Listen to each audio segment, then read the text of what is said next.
Less ATF agents? Ah, that would be awesome.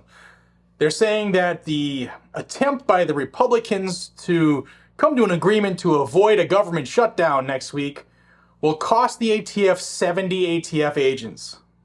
I think they're rookie numbers and we need to pump them up. I want to tell you what else they're saying we might lose if we were to shut down the government, something I think that needs to be done. Yeah, this country spends too much. But before I jump into it, I want to thank you, the viewer of Guns and Gadgets. You guys and gals are the driving force behind my efforts, and it really, really humbles me that y'all watch regularly. Thank you so much. If you want to stay in the know in the Second Amendment, then subscribe to the channel down below. I'll bring you that news every single day. I'm going to bring your attention to something that the White House put out, and then something that was circulated behind the scenes to show you just how much the Democrats are lying about, not getting a couple more $100 billion to send to everybody who's not an American.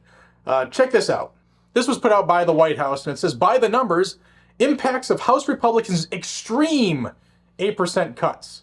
It says with less than 2 weeks before the end of the fiscal year, and this came out a few days ago, so there's less than just a little over a week. Next week's the end of the fiscal year. Extreme House Republicans are playing partisan games. This is an actual example of a partisan game with people's lives and marching our country toward a government shutdown instead of working in a bipartisan manner to keep the government open and address emergency needs for American people. So they're going to play partisan games to try to get people to side with them.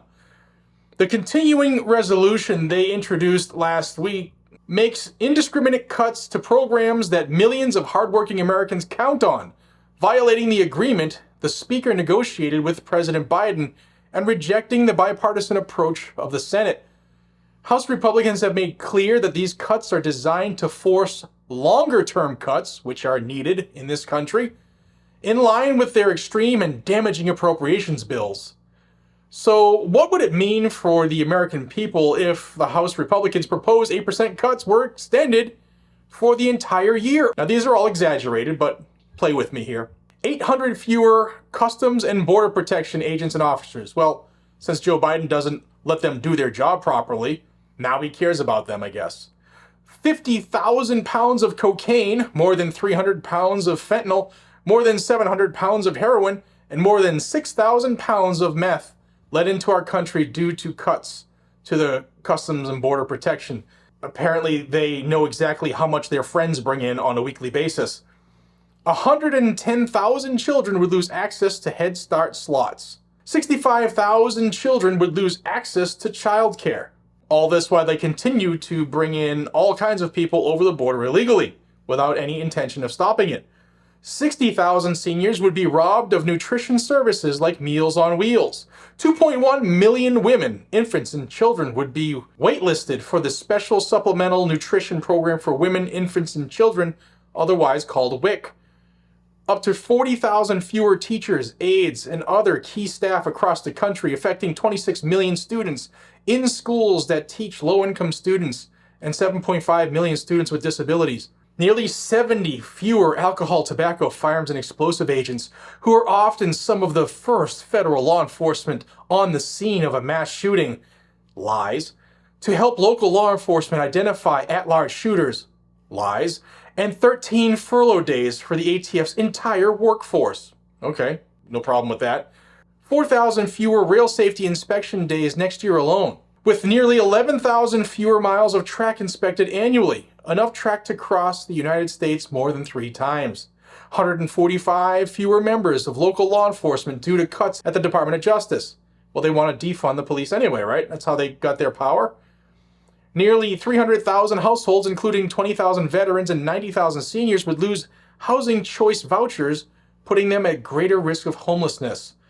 A roughly $500 reduction to the maximum Pell Grant for 6.6 million students. 4,000 fewer FBI personnel, including agents who investigate crimes. 250,000 American workers would be denied job training and employment services, resulting in 35,000 fewer workers gaining an opportunity of a registered apprenticeship, and 50,000 workers would lose an average of $1,000 in back wages they're owed. People applying for disability benefits would have to wait 2 months longer. So the Democrats are trying to induce panic if they would have to cut the budget 8%. Here's something to think about. Of all of the money we've sent to Ukraine tax-free, our tax money that they're giving away without our approval, no taxation, without representation, maybe they should stop sending that to Zelensky. Maybe they should stop doing that and, I don't know, maybe spend our money on America. That's a pretty good idea for all that money. Oh, and if the government does shut down, they're still going to send money to Ukraine. They won't send the money to you. They'll send it to Ukraine, though. Now, I said I was going to show you another thing that was sent around. I'm only going to show you one paragraph just to show you how, they're lying from both sides of their mouths. But look at this part here. It says slash funding for law enforcement. It says the proposed cut to the FBI would eliminate up to 1,850 personnel. Well, they just said it was going to eliminate 4,000. So who's lying here? Probably both. But it would include up to 673 agents, and the ATF would be forced to eliminate approximately 400 positions, including more than 200 agents. So what? They're illegal and unconstitutional anyway, and they're not needed. So yeah, cut the budget, get rid of it, trim some fat. The House bill also cuts funding for U.S. attorneys by roughly 12%, which would eliminate approximately 1,400 positions. With fewer law enforcement officers fighting crime and prosecutors holding people accountable, these cuts will make our communities less safe. But the problem is, they tried to defund the police. That's what they ran on. They don't give a shit about that, or you or me.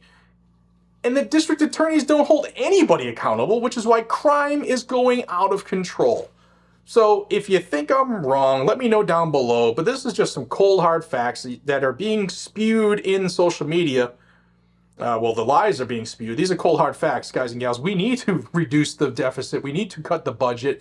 Every president for the last 20, 30, 40, 50 years has added to the deficit. Every one of them. It needs to stop, or thing like Roman Empire. Roman Empire. Guys and gals, just a quick little video. I saw this and it just kind of drove me crazy because they're lying. And I caught it just on two things that were circulated to me.